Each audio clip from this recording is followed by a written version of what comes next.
नमस्कार, आप सभी का स्वागत डीडी न्यूज़ पर। आप देख रहे हैं सांकेतिक भाषा का हमारा विशेष बुलेटिन। आपके साथ मैं हूं मुकुल शर्मा, मेरे साथ मौजूद हैं मेरी सहयोगी दीपाली। तमाम खबरों से आपको रूबरू कराएंगे, लेकिन सबसे पहले नजर डालते हैं हेडलाइंस पर। अहमदाबाद में विमान हादसे पर नागरिक उड्डयन मंत्री राम मोहन नायडू ने दी जानकारी। कहा, हादसे की जांच के लिए कमेटी गठित। ब्लैक बॉक्स से मिलेंगे हादसे के सुराग। पीड़ित परिवारों के साथ खड़ी है सरकार।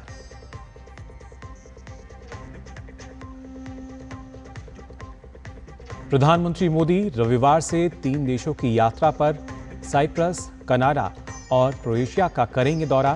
कनाडा में G7 शिखर सम्मेलन में लेंगे हिस्सा।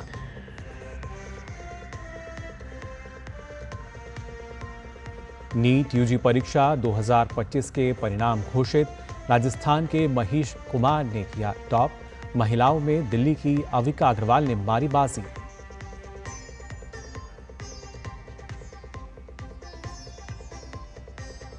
इजराइल के साथ तनातनी के बीच ईरान ने अमेरिका, ब्रिटेन और फ्रांस को दी चेतावनी। कहा, इजराइल की मदद करने पर भुगतने होंगे गंभीर परिणाम। इजरायली रक्षा मंत्री केट्स ने ईरान को भारी कीमत चुकाने की दी धमकी। और विश्व टेस्ट चैंपियनशिप जीतने से कुछ ही कदम दूर दक्षिण अफ्रीका 27 साल बाद आईसीसी खिताब को करेगी अपने नाम। शानदार बल्लेबाजी कर रहे मार्करम क्रीज पर मौजूद।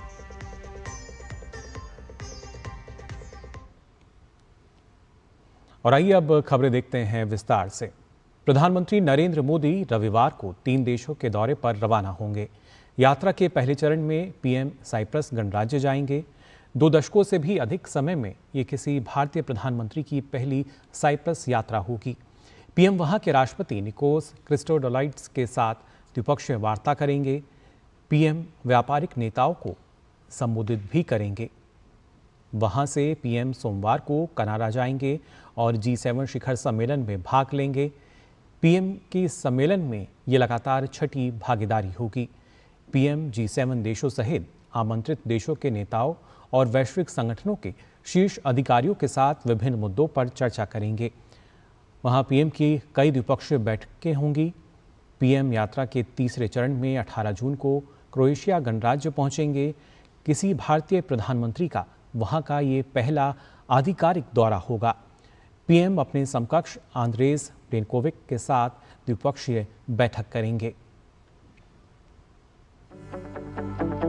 3 देशों की यात्रा के पहले चरण में प्रधानमंत्री नरेंद्र मोदी रविवार से साइप्रस गणराज्य का दौरा करेंगे।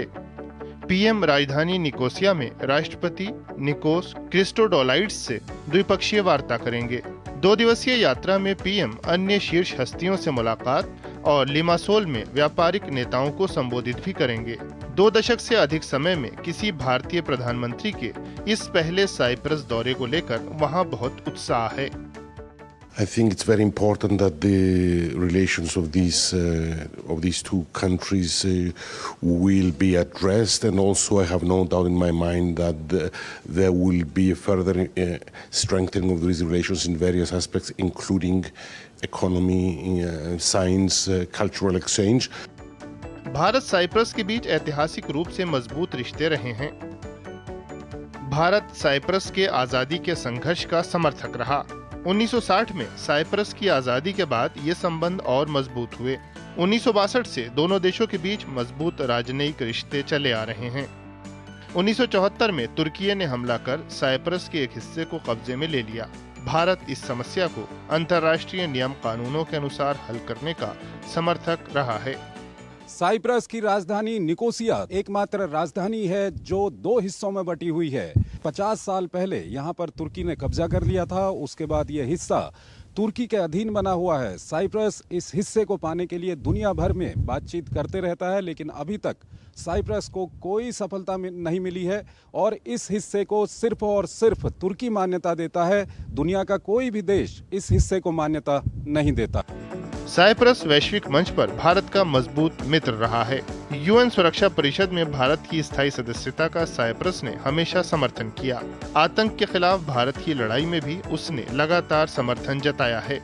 वहीं व्यापारिक क्षेत्र में भी भारत साइप्रस सहयोग लगातार मजबूत होता आया है। रक्षा और सैन्य सहयोग समझौते ने द्विपक्षीय संबंधों को और मजबूती दी है। 2026 में साइप्रस यूरोपियन काउंसिल की अध्यक्षता संभालेगा। वहीं बदलते भू राजनीतिक परिप्रेक्ष्य में पीएम मोदी की साइप्रस यात्रा से आतंकवाद, हरित विकास और व्यापार जैसे क्षेत्रों में दोनों देशों के समान विचारों को और मजबूती मिलेगी। मेरे सहयोगी विमलेंदु पांडे और कैमरामैन सेंथिल और योगेश के साथ मैं Chandrashekhar Joshi, DD News, Cyprus. Ahmedabad में 12 जून को हुए भयावह विमान हादसे पर उड्डयन मंत्रालय ने प्रेस कॉन्फ्रेंस कर विस्तृत जानकारी दी। इस दौरान बताया गया कि एयर इंडिया की ये निर्धारित उड़ान थी, जिसमें कुल 242 लोग सवार थे। विमान ने दोपहर 1:39 पर अहमदाबाद एयरपोर्ट से उड़ान भरी। उड़ान भरने के कुछ ही सेकंड में जब विमान महज 650 फीट की ऊंचाई पर था, उसने अचानक ऊंचाई खोनी शुरू कर दी। विमान अहमदाबाद एयरपोर्ट से महज 2 किलोमीटर दूर मेधानी नगर इलाके में दुर्घटनाग्रस्त हो गया। उड्डयन मंत्रालय के सचिव समर कुमार सिन्हा ने बताया कि 6 बजे तक आग लगभग पूरी तरह बुझा ली गई थी। जांच के दौरान फ्लाइट डाटा रिकॉर्डर यानी ब्लैक बॉक्स मिल गया है, जिसकी जांच जारी है। स्टैंडर्ड ऑपरेटिंग प्रोसीजर के अनुसार हमारा जो एयरक्राफ्ट एक्सीडेंट इन्वेस्टिगेशन ब्यूरो है ने उसी दिन विमान दुर्घटनाओं और घटनाओं की जांच नियम 2017 के तहत के अनुसार जांच शुरू कर दिया गया है और यह एक मल्टीडिसिप्लिनरी टीम है और पूरा घटना स्थल को सुरक्षित कर लिया गया है। हमारा फ्लाइट डेटा रिकॉर्डर, जिसको ब्लैक बॉक्स के नाम से भी जाना जाता है, वो मिल गया है। इन्वेस्टिगेशन पूरी तरीके से स्मूथली चल रहा है। जहां तक AIB दुर्घटना के कारणों और तकनीकी पहलुओं पर जांच करेगा, एक और हाई लेवल कमेटी का गठन किया गया है, जिसके बारे में सोशल मीडिया में भी हम लोगों ने इस तथ्य को साझा किया है। इस दौरान नागरिक उड्डयन मंत्री राममोहन नायडू ने हादसे में जान गंवाने वालों के प्रति संवेदना व्यक्त की। राममोहन नायडू ने बताया कि इस घटना को बेहद गंभीरता से लिया जा रहा है। AIB ब्लैक बॉक्स का विश्लेषण कर रही है, जिसकी रिपोर्ट का इंतजार किया जा रहा है। The accident that has happened near Ahmedabad airport shook the entire nation. And my deepest condolences to all the families who have lost their loved ones in the incident. And one important update from the technical investigation which is happening through the AIB is the recovery of the black box yesterday around 5 p.m. from the site. The AIB team believes that this decoding of the black box is going to give a in-depth insight into what would have actually happened during the process of the crash or moments before the crash itself. So we are also eagerly waiting for what the results or the report is going to be once the AIB goes through its full investigation. वहीं गुजरात के गृह मंत्री हर्ष संघवी ने बताया कि गांधीनगर में गृह विभाग के उच्च अधिकारियों के साथ फॉरेंसिक साइंस लैबोरेटरी में एक बैठक का आयोजन हुआ। उन्होंने बताया कि फॉरेंसिक साइंस की टीम लगातार विमान हादसे के पीड़ित सभी परिवारों के DNA सैंपलिंग का काम कर रही है। उच्च अधिकारियों के साथ फॉरेंसिक साइंस लैबोरेटरी में अभी एक बैठक का आयोजन किया गया था। फॉरेंसिक साइंस की पूरे गुजरात की टीम जो पिछले 2 रातों से सोए बिना रात दिन एक करके जल्द से जल्द सभी परिवारों के DNA मैच के लिए काम कर रही है। कुल मिला के भारत सरकार से भी बहुत बड़ी संख्या में फॉरेंसिक एक्सपर्ट्स की मदद यहाँ पे भेजी गई है। 3-4 घंटे की साइकिल्स के बाद ये मैच किए गए जो नंबर्स हैं वो तात्कालिक सिविल हॉस्पिटल भेजे जाते हैं। इजराइल और ईरान के बीच चल रहे तनाव के बीच ईरान ने अमेरिका, ब्रिटेन और फ्रांस को चेतावनी दी है कि यदि वे ईरान के हमलों को रोकने में इजराइल की मदद करते हैं तो ईरान पश्चिम एशिया में उनके ठिकानों और जहाज़ों को निशाना बनाएगा। वहीं इजराइल के रक्षा मंत्री ने चेतावनी देते हुए कहा कि अगर ईरान इजरायली नागरिकों पर मिसाइलें दागता रहा तो तेहरान में भारी नुकसान होगा। वहीं ईरानी समाचार एजेंसी ने शनिवार को उत्तर पश्चिमी तबरीज रिफाइनरी के पास एक इजरायली हमले की खबर दी है। इससे पहले ईरान ने बड़ा पलटवार करते हुए बीती रात इजराइल पर बड़े पैमाने पर बैलिस्टिक मिसाइलों से हमला किया। ईरानी मीडिया के अनुसार 100 से ज़्यादा मिसाइलें इजराइल के विभिन्न शहरों की तरफ दागी गईं। इजरायली मीडिया के अनुसार हमले में 2 लोग गंभीर रूप से घायल हुए हैं, वहीं 34 लोगों को मामूली चोटें आई हैं। वहीं इजरायली सेना ने एक वीडियो जारी करके बताया है कि ईरान की तरफ से आने वाले ज़्यादातर ड्रोन्स को हवा में ही मार गिराया गया। वहीं ईरान ने पुष्टि की है कि इजरायली हमलों में फोर्डो परमाणु संयंत्र को कुछ नुकसान पहुंचा है। साथ ही ईरान के यज शहर में इजराइल के साथ सहयोग करने के आरोप में 5 लोगों की गिरफ्तारी की भी खबर आ रही है। ईरानी मीडिया के अनुसार वरिष्ठ सैन्य अधिकारियों का कहना है कि इजराइल के खिलाफ हमले अभी जारी रहेंगे।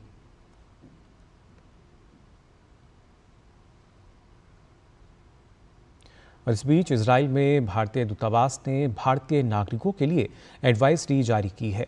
एडवाइजरी में कहा गया है कि क्षेत्र में मौजूदा स्थिति को देखते हुए इजराइल में सभी भारतीय नागरिकों को सतर्क रहने और इजरायली अधिकारियों और होम फ्रंट कमांड द्वारा बताए गए सुरक्षा प्रोटोकॉल का पालन करने की सलाह दी जाती है। एडवाइजरी में सावधानी बरतने के साथ देश के भीतर अनावश्यक यात्रा से बचने और सुरक्षा आशयों के निकट रहने का मशवरा भी दिया गया है। भारतीय दूतावास ने कहा है कि भारतीय नागरिकों की सुरक्षा सहित उभरती स्थिति पर लगातार नज़र रख रहे हैं। किसी भी आपात स्थिति में दूतावास की 24/7 हेल्पलाइन के जो नंबर्स हैं वो दिए गए हैं।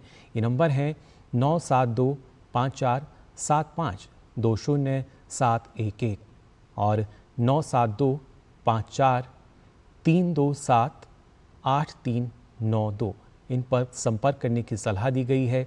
इसके साथ ही संपर्क के लिए एक ईमेल आईडी भी दिया गया है। ईमेल आईडी है cons1.telaviv@mea.gov.in। वहीं ईरान में भी भारतीय दूतावास ने भारतीय नागरिकों और भारतीय मूल के व्यक्तियों के लिए हेल्पलाइन नंबर जारी किए हैं। भारतीय दूतावास ने कहा है कि जिन्हें मदद की ज़रूरत है वे ईरान में भारतीय दूतावास के आपातकालीन नंबर जो कि 989128109115 और 989128109109 पर संपर्क कर सकते हैं। और बात अंतर्राष्ट्रीय योग दिवस की। 11वें अंतर्राष्ट्रीय योग दिवस के मद्देनजर नई दिल्ली के विज्ञान भवन में योग कनेक्ट 2025 वैश्विक योग शिखर सम्मेलन का आयोजन किया गया। इस कार्यक्रम में आयुष मंत्री प्रताप राव जाधव और केंद्रीय संस्कृति और पर्यटन मंत्री गजेंद्र सिंह शेखावत विशिष्ट अतिथि के रूप में उपस्थित रहे। कार्यक्रम में योग गुरु बाबा रामदेव, परमार्थ निकेतन के प्रमुख स्वामी चिदानंद सरस्वती भी पहुंचे। आयुष मंत्री प्रताप राव जाधव ने कहा कि योग कई बीमारियों से बेहतर तरीके से निपटने में कारगर है। यही वजह है कि दुनिया भर में योगाचार्य की मांग बढ़ रही है। अंतर्राष्ट्रीय योग दिवस की उल्टी गिनती शुरू हो गई है। इसको लेकर देश भर में तैयारियां जोरों पर हैं। एक कार्यक्रम नई दिल्ली के विज्ञान भवन में भी आयोजित किया गया। योग कनेक्ट 2025 वैश्विक योग शिखर सम्मेलन के इस कार्यक्रम में देश भर के योग साधक मौजूद थे। इस मौके पर केंद्रीय आयुष मंत्री प्रताप राव जाधव ने कहा कि जीवन शैली से जुड़ी बीमारियों से लेकर महामारी तक योग सब में फायदेमंद है। कार्यक्रम में योग के प्रभाव पर एक किताब का विमोचन किया गया। हमारे अध्ययनों से पता चलता है कि योग डायबिटीज के प्रबंधन, हृदय स्वास्थ्य में सुधार और यहाँ तक कि कैंसर रोगियों और बुजुर्गों को उनकी बीमारी से बेहतर तरीके से निपटने में मददगार है। इस अवसर पर संस्कृति मंत्री गजेंद्र सिंह शेखावत ने कहा कि योग तनाव से भरे जीवन में आत्मिक शांति प्रदान करता है। उन्होंने कहा कि योग आयुर्वेद से इकोनॉमी में बढ़ोतरी हो रही है। योग के जरिए एक नया इकोनॉमी मॉडल खड़ा हो रहा है। माननीय प्रधानमंत्री जी के मार्गदर्शन में देश की सरकार और विभिन्न प्राइवेट संस्थान देश के इस आयुर्वेद की थाती को वैश्विक कल्याण के लिए एक तरफ जहां नियोजित करने के लिए काम कर रहे हैं, वहीं दूसरी तरफ ये भारत के लिए एक बड़ा इकोनॉमिक मॉडल जो है वो उसके कारण से खड़ा हो रहा है। कार्यक्रम में योग गुरु बाबा रामदेव भी उपस्थित थे। इस मौके पर उन्होंने कहा कि योग खुशहाली देता है। योगानुशासन के दो अर्थ हैं। एक तो योग का अनुशासन जो युगों युगों से चला आया, अनादिकाल से योग चला आया है और उसका हम अनुशासन कर रहे हैं। दूसरा है discipline of your body, discipline of your mind, अपने शरीर का, अपने इंद्रियों का, अपने मन का, चित्त चेतना, आत्मा का, आहार विचार वाणी व्यवहार स्वभाव चरित्र आचरण का परिष्कार, संस्कार, अनुशासन। Our rishis gave in beautiful way AI to RI. The yoga is turning from AI to RI, or building the bridge between the AI and RI, artificial intelligence to Rishi's intelligence. 21 जून को 11वां अंतर्राष्ट्रीय योग दिवस आंध्र प्रदेश के विशाखापत्तनम में आयोजित किया जा रहा है, जहां लाखों लोग योग सत्र में हिस्सा लेंगे। अंतर्राष्ट्रीय योग दिवस के मौके पर देश भर में 1 लाख जगहों पर योग सत्र का आयोजन किया जाएगा। Nitendra Singh, DD news, Delhi. मुंबई में आयोजित एक विशेष समारोह में 5 विश्वविख्यात विदेशी विश्वविद्यालयों को भारत में अपने कैंपस स्थापित करने के लिए आशय पत्र यानी लेटर ऑफ इंटेंट प्रदान किए गए। ये कदम राष्ट्रीय शिक्षा नीति 2020 के तहत भारत को वैश्विक शिक्षा केंद्र बनाने की दिशा में एक महत्वपूर्ण पहल माना जा रहा है। कार्यक्रम के दौरान केंद्रीय शिक्षा मंत्री धर्मेंद्र प्रधान ने महाराष्ट्र की सराहना करते हुए कहा कि राज्य ने न केवल उद्यमिता में अग्रणी भूमिका निभाई है, बल्कि शिक्षा के क्षेत्र में भी उल्लेखनीय प्रगति की है। उन्होंने भारत की समृद्ध शैक्षिक विरासत का उल्लेख करते हुए कहा कि भारत अब वैश्विक शिक्षा का नेतृत्व करने को तैयार है।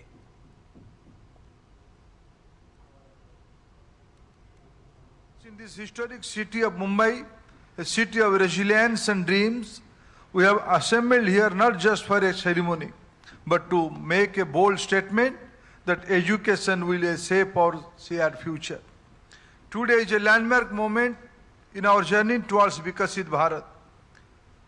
The handing over of letter of intent to 5 prestigious global universities, University of York, University of Aberdeen from UK, University of Western Australia, Illinois Institute of Technology, the Institute Europea di Design, IED, Italy, marks the continuity of global education in India. With this, Mumbai takes its place among global knowledge capital. Maharashtra has been a leader of enterprise and intellect for long, and it is now ready to lead in education sector. इस दौरान महाराष्ट्र के मुख्यमंत्री देवेंद्र फडणवीस ने नई राष्ट्रीय शिक्षा नीति के सफल क्रियान्वयन के लिए प्रधानमंत्री नरेंद्र मोदी की सराहना की। विदेशी विश्वविद्यालय को आशय पत्र सौंपने के समारोह में मुख्यमंत्री फडणवीस ने कहा कि अब भारत केवल भारतीय छात्रों के लिए नहीं, बल्कि विदेशी छात्रों के लिए भी शिक्षा का केंद्र बनता जा रहा है। Honourable prime minister of India Shri Narendra Modi ji for envisioning the new education policy for India. As rightly told, that we have been hearing for past 20 years that India will witness presence of esteemed foreign universities offering world-class global education to the Indian students and also to the students who will come to India from across the world.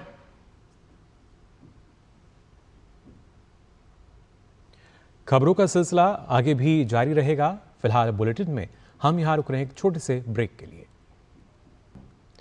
Break के बाद आप सभी का एक बार फिर स्वागत। आप देख रहे हैं सांकेतिक भाषा का हमारा विशेष बुलेटिन। खबरों में आगे बढ़ते हैं।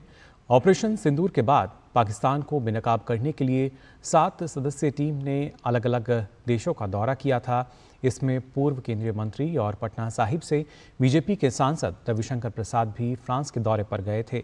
एक प्रेस वार्ता के दौरान रविशंकर प्रसाद ने कहा कि राहुल गांधी को विदेश नीति की समझ नहीं है। उनके गैर जिम्मेदारान बयानों को पाकिस्तान में दिखाया जाता है और वहां तालियां बजती हैं। उन्होंने राहुल गांधी पर देश को कमजोर करने का आरोप लगाया।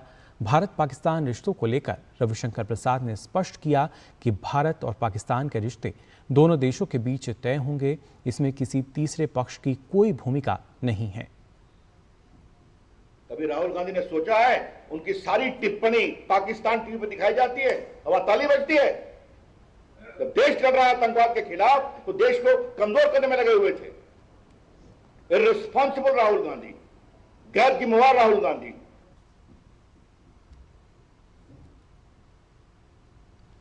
नई दिल्ली के भारत मंडपम में इंस्टीट्यूशनल आर्बिट्रेशन पर एक कॉन्फ्रेंस का आयोजन किया गया, जिसमें केंद्रीय मंत्री अर्जुन राम मेघवाल भी शामिल हुए। इस दौरान केंद्रीय मंत्री ने अहमदाबाद प्लेन क्रैश में मारे गए लोगों को श्रद्धांजलि दी। इंस्टीट्यूशनल आर्बिट्रेशन पर बात करते हुए अर्जुन राम मेघवाल ने कहा कि आर्बिट्रेशन के जरिए हमें अल्टरनेट डिस्प्यूट सिस्टम को मजबूत करने की आवश्यकता है, इससे भारतीय अदालतों पर बोझ भी कम होगा। उन्होंने कहा कि जल्द ही भारत आर्बिट्रेशन का हब बनेगा। में जो मारे गए हमारे सभी यात्री और पायलट और क्रू मेंबर्स और जो मेडिकल क्षेत्र में काम करने वाले, कुछ पढ़ने वाले डॉक्टर्स और कुछ अन्य लोग जो अब हमारे बीच में नहीं है, उनको सबसे पहले श्रद्धांजलि देते हुए मैं मेरी बात को प्रारंभ करता हूं। हमें अल्टरनेट डिस्प्यूट रिजोल्यूशन के लिए एक वाइब्रेंट इकोसिस्टम की सुविधा प्रदान करने की आवश्यकता है, जिसमें आर्बिट्रेशन, मीडिएशन एंड कंसिलिएशन शामिल है। इससे निवेशकों और व्यवसाय करने वालों को अतिरिक्त सुविधा मिलेगी। इससे भी महत्वपूर्ण बात यह है कि इससे भारतीय अदालतों पर केस का बोझ भी कम होगा। अनकोट। भारत आर्बिट्रेशन का हब बनेगा। श्री अमरनाथ यात्रा की तैयारियां जोरों पर हैं। इसी बीच जम्मू कश्मीर के उपराज्यपाल मनोज सिन्हा ने पहलगाम के नुनवान बेस कैंप में श्री अमरनाथ यात्रा व्यवस्था की समीक्षा की और लोगों को दिशा निर्देश दिए। गौरतलब है कि श्री अमरनाथ यात्रा 3 जुलाई से प्रारंभ होगी। नेशनल टेस्टिंग एजेंसी ने नीट यूजी 2025 का रिजल्ट जारी कर दिया है। इस साल नीट यूजी परीक्षा 4 मई को आयोजित की गई थी। वहीं इस साल नीट यूजी परीक्षा में 12,36,531 अभ्यर्थी क्वालिफाई इतने अभ्यर्थियों ने किया है। नीट यूजी 2025 के टॉप रैंकर्स की सूची में राजस्थान के महेश कुमार ने ऑल इंडिया रैंक में शीर्ष स्थान हासिल करके पूरे देश में टॉप किया। उन्होंने 99.99 परसेंटाइल स्कोर किया है।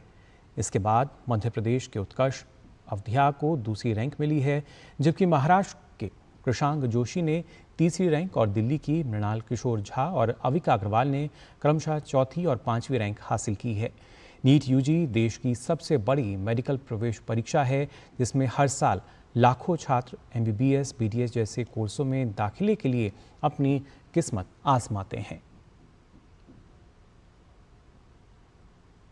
राष्ट्रीय जांच एजेंसी यानी NIA ने प्रतिबंधित हिज्ब उत तहरीर से संबंधित आतंकी साजिश मामले में आज मध्य प्रदेश के भोपाल और राजस्थान के झालावाड़ में कई स्थानों पर तलाशी ली। भोपाल में 3 और झालावाड़ में 2 लोकेशन पर यह तलाशी अभियान चलाया गया। HUT और उसके सदस्यों पर आतंकी गतिविधियों में शामिल होने के मामले में NIA की ये जांच जारी है और उसी के तहत ये कार्रवाई की गई। NIA की टीम ने तलाशी के दौरान डिजिटल डिवाइस जब्त किए हैं और उन्हें फॉरेंसिक जांच के लिए भेजा गया है। कमज़ोर मुस्लिम युवाओं को कट्टरपंथी बनाने और भर्ती करने की हिज्ब उत तहरीर की साजिश थी। साजिश के तहत युवाओं को भारत के लोकतंत्र के खिलाफ हिंसा फैलाने के लिए प्रेरित किया जा रहा था। इस मामले में NIA की जांच जारी है।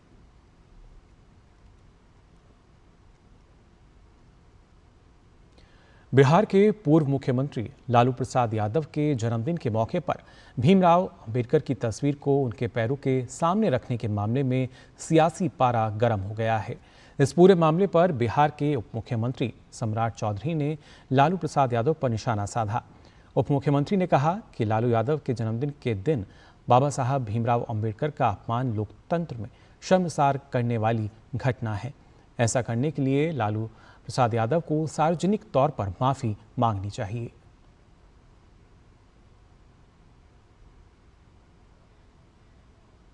लालू जी के जन्मदिन के दिन जिस तरह बाबा साहब भीमराव अंबेडकर साहब का अपमान हुआ, इससे ज्यादा लोकतंत्र में शर्मसार करने वाला घटना, राजनीतिक तौर पर काला अध्याय राष्ट्रीय जनता दल का प्रतीक साफ साफ दिखाई देता है। बाबा साहब अंबेडकर का जिस तरह उन्होंने अपमान किया, इसके लिए इनको सार्वजनिक तौर पर माफी मांगना चाहिए। और ये चरित्र दिखाता है कि ये लोकतंत्र के राजा के तौर पर अपने आप को प्रस्तुत करते हैं। पचमढ़ी में भाजपा के 3 दिवसीय सांसद प्रशिक्षण शिविर के दौरान एक पेड़ मां के नाम अभियान के तहत केंद्रीय राज्य मंत्री डॉक्टर एल मुरुगन ने अटल वाटिका में पौधारोपण किया। इस दौरान एल मुरुगन ने कहा कि उन्हें ये प्रेरणा प्रधानमंत्री नरेंद्र मोदी से मिली है, जो पर्यावरण संरक्षण को लेकर लगातार जनभागीदारी को प्रोत्साहित कर रहे हैं। हमारा देश का एनवायरमेंटल और ग्लोबल एनवायरमेंटल का एक ध्यान देना, इसमें हमारा प्रधानमंत्री श्री नरेंद्र मोदी जी ने लास्ट वीक ने इंटरनेशनल एनवायरमेंटल डे में एक मैसेज दिया। लास्ट ईयर भी हमारा प्रधानमंत्री जी ये एक बहुत बड़ा इस अभियान का आगे लेके गया। इसमें एक माँ का नाम से पेड़ लगा रहे भाजपा का प्रशिक्षण चल रहा है। इसमें सारा बीजेपी मध्य प्रदेश का एमपीज, एमएलएस, मिनिस्टर्स सब लोग मिलके, चीफ मिनिस्टर सब मिलके इधर एक बहुत बड़ा वन बनाया। सबका नाम माँ का नाम से इधर एक पेड़ लगाया। और खबरों में आगे बढ़ते हैं। लॉर्ड्स में खेले जा रहे विश्व टेस्ट चैंपियनशिप फाइनल में दक्षिण अफ्रीका ने खिताब की तरफ मजबूती से कदम बढ़ा दिए हैं। ऑस्ट्रेलिया ने दक्षिण अफ्रीका के सामने जीत के लिए 282 रन के जवाब में चौथे दिन ताज़ा समाचार मिलने तक दक्षिण अफ्रीका ने 4 विकेट खोकर 268 रन बना लिए हैं। तीसरे दिन शतकीय पारी खेलने वाले एडन मार्क्रम ने आज भी रन बनाना जारी रखा। हालांकि कप्तान टेम्बा बवुमा ने 66 रन बनाकर तीसरे विकेट के रूप में वो आउट हुए। ट्रिस्टन स्टब्स 8 रन बनाकर वापस लौटे। बवुमा और मार्क्रम के बीच तीसरे विकेट के लिए 147 रन की साझेदारी हुई। जीत के लिए अफ्रीकी टीम को महज 7 रन की अब आवश्यकता है। इससे पहले ऑस्ट्रेलिया की दूसरी पारी 207 रन पर सिमट गई। दूसरी पारी में ऑस्ट्रेलिया की ओर से सर्वाधिक 58 रन मिशेल स्टार्क ने बनाए। स्टार्क और हेजलवुड ने आखिरी विकेट के लिए 59 रन जोड़े। अफ्रीकी टीम की ओर से कागिसो रबारा ने 4 और एनकिरी ने 3 विकेट लिए।